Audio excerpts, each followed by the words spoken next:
Okay, good morning everyone once again. For this session, we have four presenters who will be presenting on behalf of Group 4, 5, 6, and 7. So we'll start off with Group 4, Shania.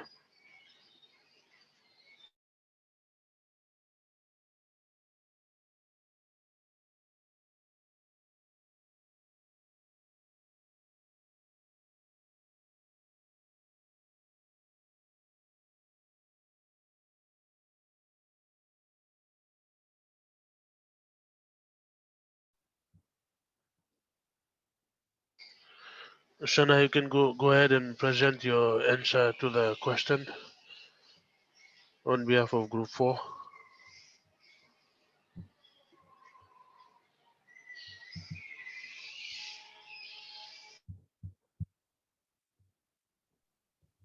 We start now. Oh yeah, Shania, start. Oh, can you all hear me?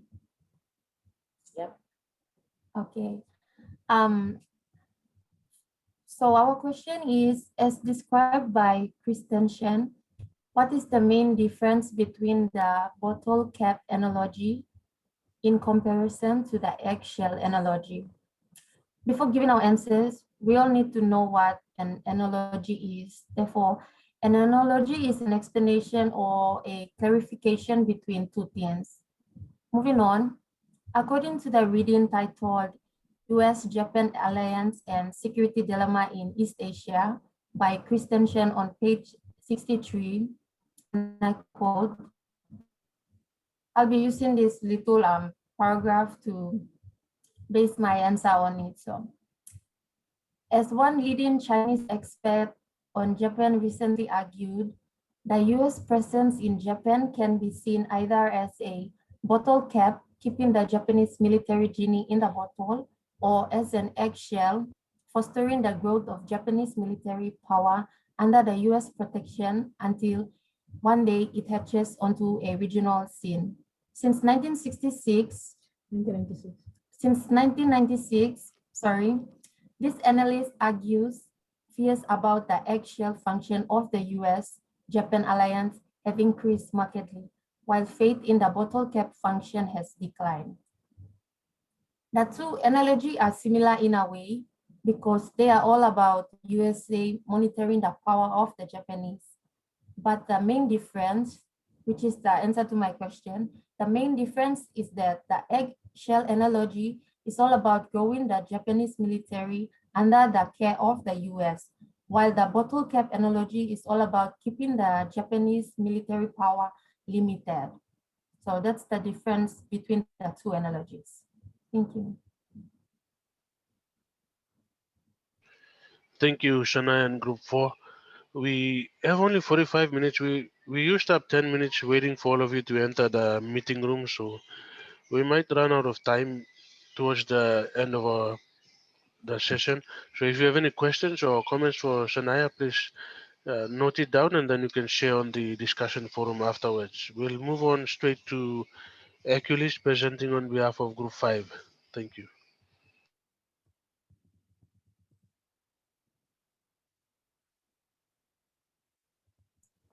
Oh, good morning, everyone. Can you all see me and hear me?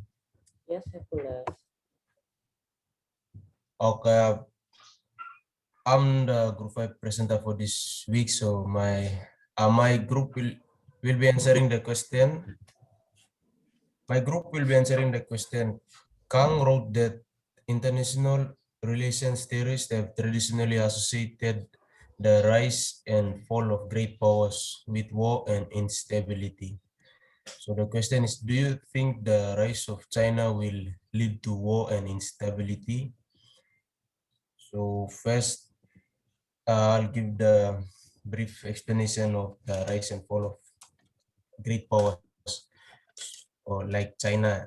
So the rise of China will likely be the most important international relations story of the 21st century, but it remains unclear whether that story will ever happy ending or no. So according to Go and Simon, 2008, page 1, the economic the economic, political, and security of the environment in Southeast Asia is changing due to China's advancement in power. Now, power in this context refers to two main, that is economic power and military power. So we all know that for a country to be influential in the international community, it has to be recognized as a superpower. Now, there are supposedly three attributes that contribute towards a country's membership in the superpower community, and they are large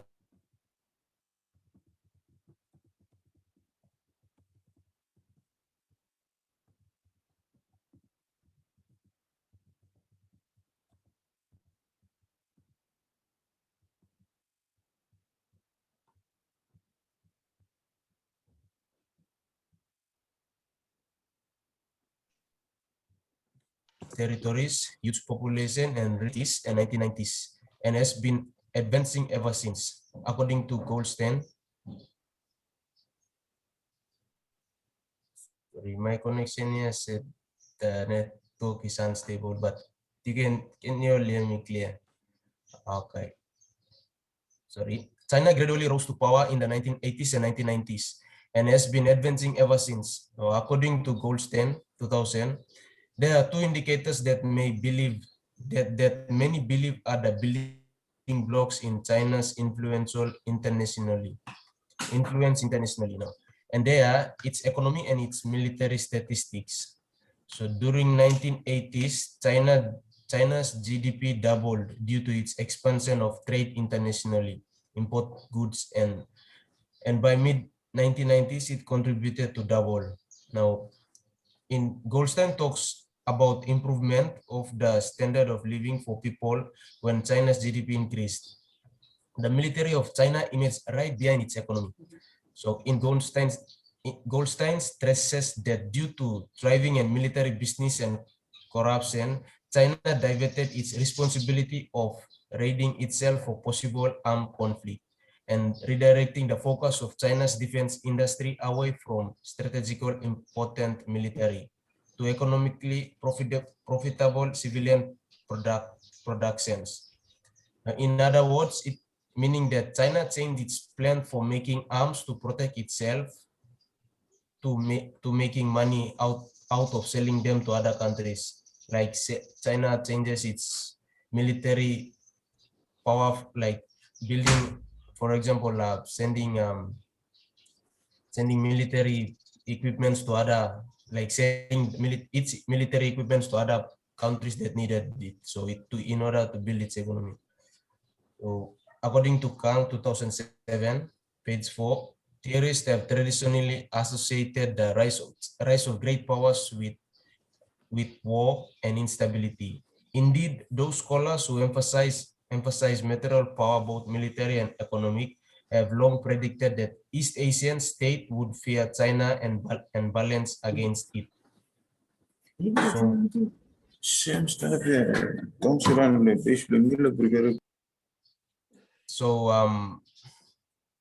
So realism, like realist lay claim to a long tradition of political through including such eminent thinkers as Tacitus, Machiavelli, and Hobbes, whose point of departure is the study of conflict and power politics.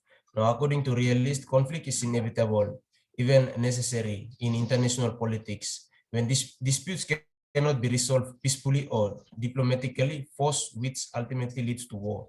Now, is viewed as a decisive means of setting matters insofar or as order exists in international relations. Now, it is the precious product of the balance of power or hegemony, like supremacy by a great power and its allies. Now, in short terms,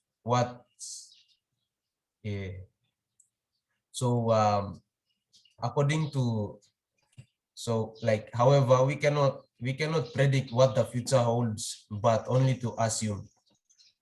According to Kang, in 1993, Richard Beth asked, should we want China to get rich or not? For realists, the answer should be no, since a rich China would overturn any balance of power. So later, later John Mayer confidently wrote that China cannot rise peacefully. Most neighbors, including India, Japan, Singapore, South Korea, Russia, and Vietnam, will likely join with the United States to contain China's power. Now, importantly, there are three things we need to know from the rise of China.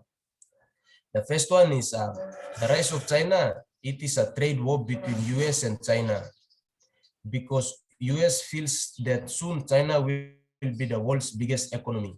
So currently it is the world's biggest, China is the world's biggest exporter and second largest importer. And the second one is, we don't really know what the world around China looks like according to Chinese value. So we cannot predict the future, but only to assume it from their behavior according to our views and perceptions. And the third one is the focus of China's emerging military capabilities lagged behind the interest in its economic performance. As stated earlier, they are building its military, but they're like, the more focus is on economics. So military is, they're building it and like building new weapons and equipment for military purposes, but then they are selling it again. So to answer that question, do you think China rising to power will bring war and instability as discussed by the group? The answer is no. So as stated by Kang 2007, hegemony leads to balance of power, which is why China rising to power should be threatening to the neighboring countries. However, according to Kang, page 2, 2007, China has managed to emerge without provoking regional backlash. So for instance, like according to Kang, page 3 again, a balance of power perspectively would expect South Korea to fear and rapidly growing geographical and demographical massive authoritarian and communist China that sits on its border. Not only does China already have the military capability to threaten the peninsula, but the power disparity in widening. So China also maintained close relations with North Korea, South Korea, and South Korea. So furthermore, the US and South Korea have enjoyed a close alliance for a half century, and it was only US military action that prevented North Korea from conquering the South in 1950. So since that time, the US has stationed military forces in South Korea to prevent a second North Korean invasion.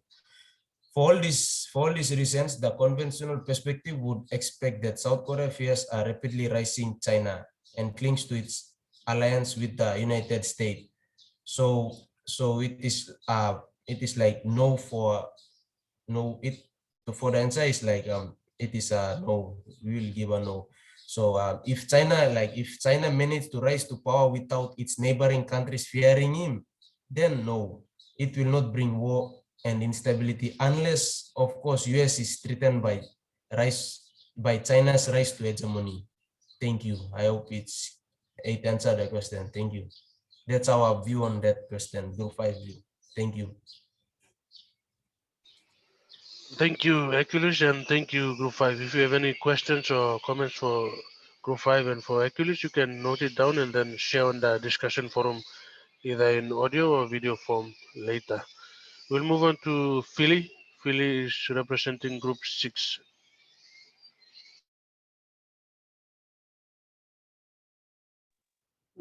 Hello. Do you guys hear me?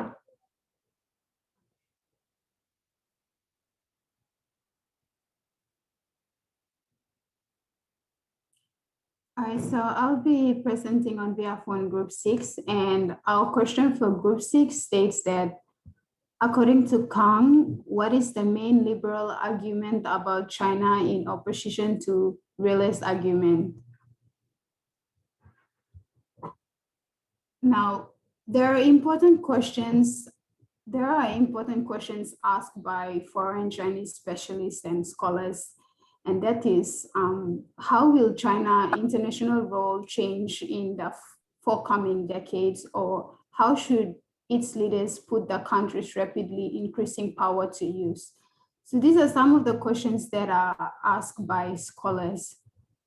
Now, foreign China specialists have tended to use an overly streamlined, resisting the West versus cooperating with its scale to address such questions, which reflecting the division between realism and liberalism concept in the international relations theory. Now, according to Avery Goldstein,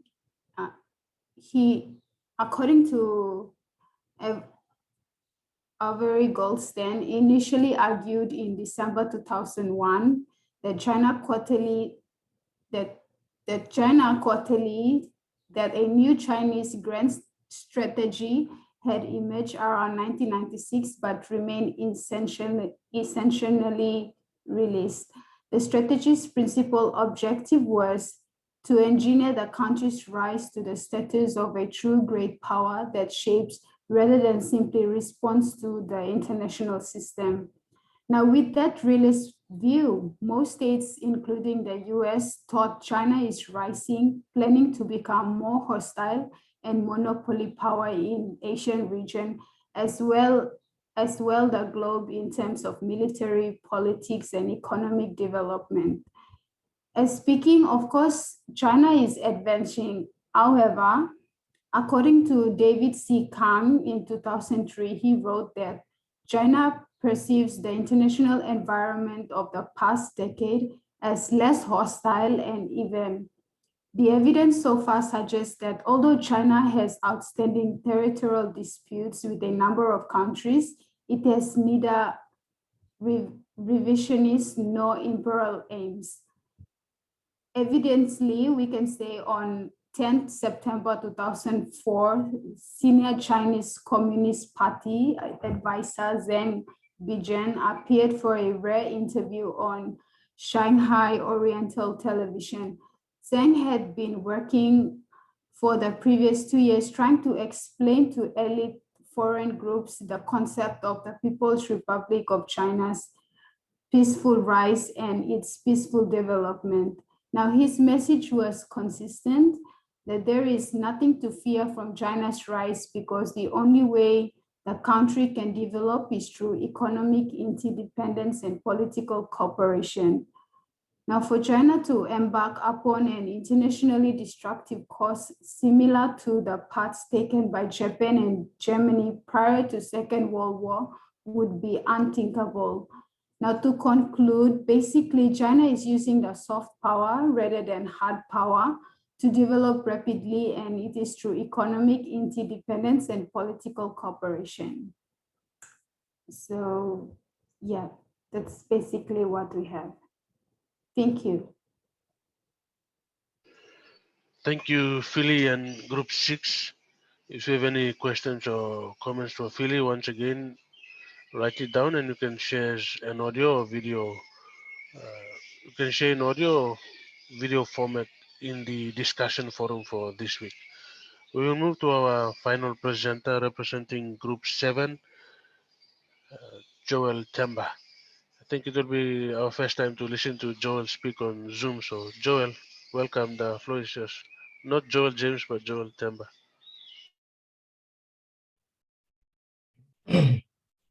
Thank you. Can everyone hear me?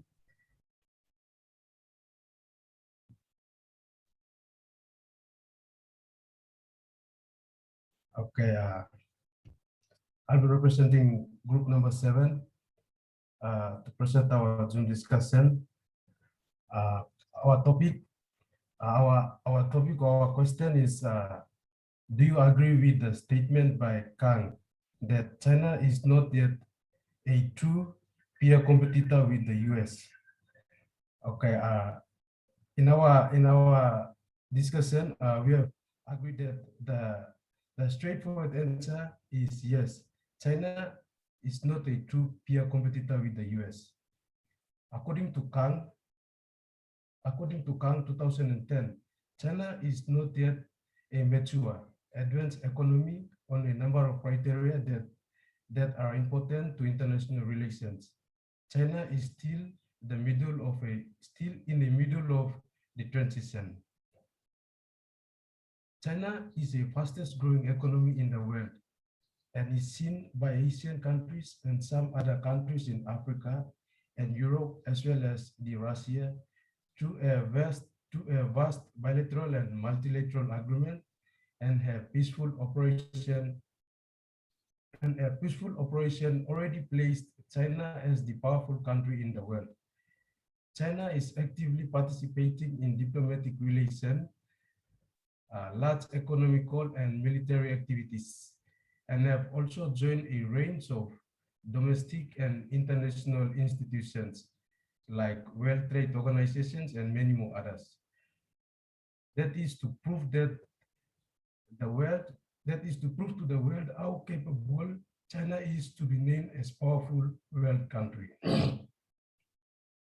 Although having vast recognition by global community, China is, however, a developing country with a slew of political, economical, and social problems right in front of our face. Politically, China has the issue of political separatism, a tenuous balance of power between the central and local government, and the extensive government corruption.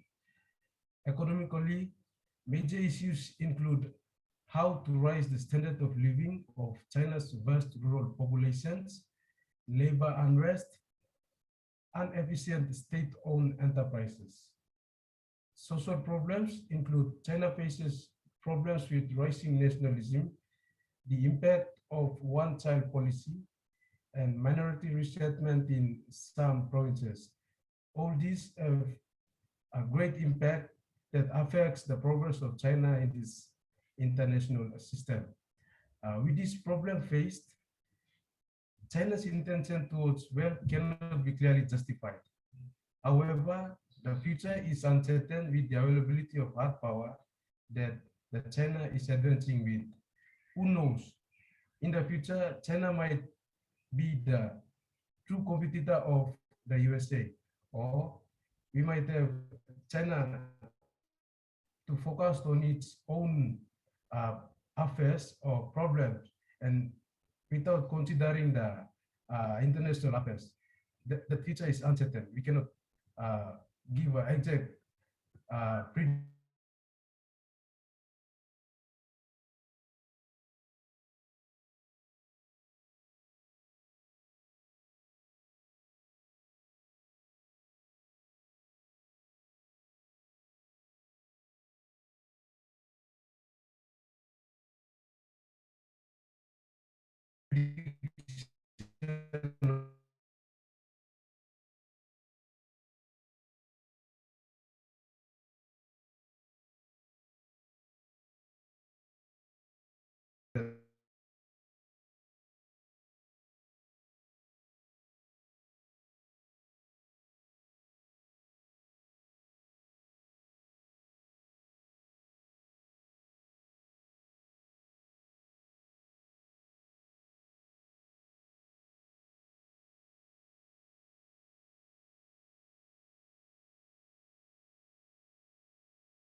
I think we lost Joel.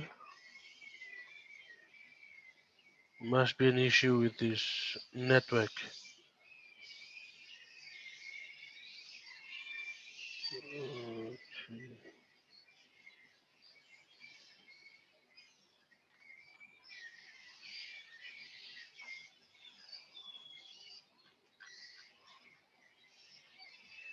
We'll give him a few minutes to